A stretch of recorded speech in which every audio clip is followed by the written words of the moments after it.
In France, in the Netherlands, in Italy, which is going to be the next big test of the fate of Europe at least, there are genuine grievances that explain why we are in the state we are. And those grievances essentially go back, in my view, to the 2008 financial crisis, the worst crisis for 80 years, a crisis which many people were, as it were, asleep at the wheel in the run-up to it, that reflected to some degree a distortion of public policy by overweening power of the financial sector and of distortion through campaign finance of some of the workings of democracy, both in America and in Europe, and that in the 10 years, almost 10 years since the financial crisis, has not been successfully addressed.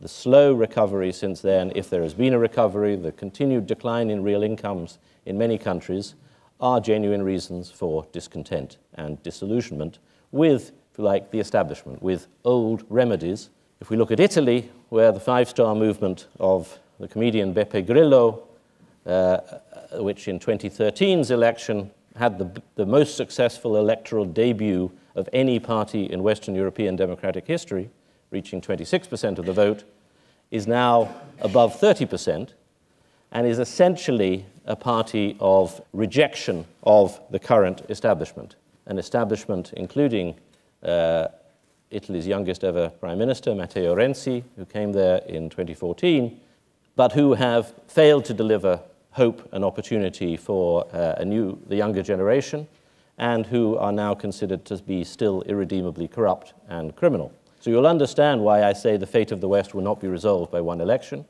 What needs to happen is delivery of better living standards and a better hope. I think that the formula of the West that has been neglected or fallen into too much disuse has been a combination of openness, the openness that is, as it were, now encapsulated by the word globalization, but is really not globalization, but rather all-round openness, and equality. Equality meaning a participation of citizens, people with equal political rights, an equal voice, and an equal sense of sharing in the fruits of national prosperity. And I think that we maintained openness, probably went too far on capital flows and speculative finance, but at the same time neglected equality. And that is what we've got to deliver better on. You attribute most of this to the 2008 crisis. I think it goes much deeper and goes back much further than that. I moved to the States for the second time in 2006, and that was towards the end of a business cycle, 2002, 2007 business cycle, that was the first on record in American history, well, since the Depression, where the median income, the middle class income, was lower at the end of it than at the beginning. And we are still, even now after 8 years of recovery following the financial crisis, at a lower median household income than we were in 2000. So I think these have deeper roots than that.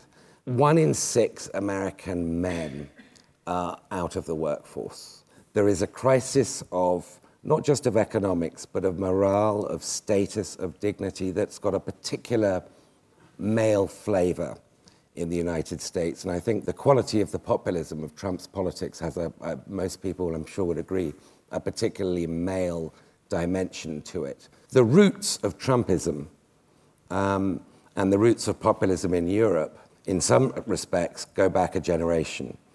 The fact that we're seeing this collapse in morale, a declining life expectancy, again for the first time since the Second World War, amongst white middle-aged males and females, gives this a Russian flavor.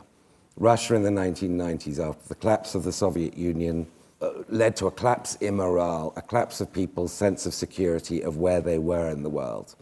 And I think Trump is a symptom of this. Trump comes after 10, 20, 30 years of this being baked into people's lives.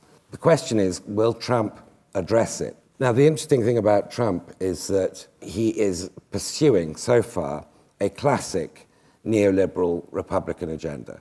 Essentially, an agenda, if he's competent enough to push it through, and I don't think he is, frankly, but if he's competent enough to push this through, then we're getting an agenda that is actually going to accentuate all the conditions that led to his election.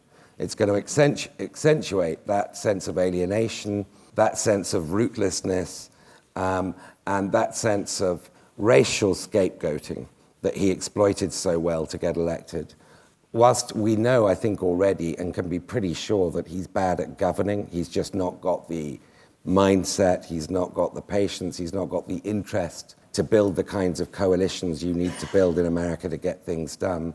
We do know that he's good at campaigning, and he will keep campaigning whilst he isn't governing. That might be enough to do the trick, to keep him at a sufficiently high poll rating to have a credible shot at getting re-elected. And Trump understands this very, very well, that he doesn't need to deliver these bridges, these airports. What he needs to do is humiliate, mock, and tweet against the liberal elites, and they will react on cue every time, and Trump's ratings with his base will go up.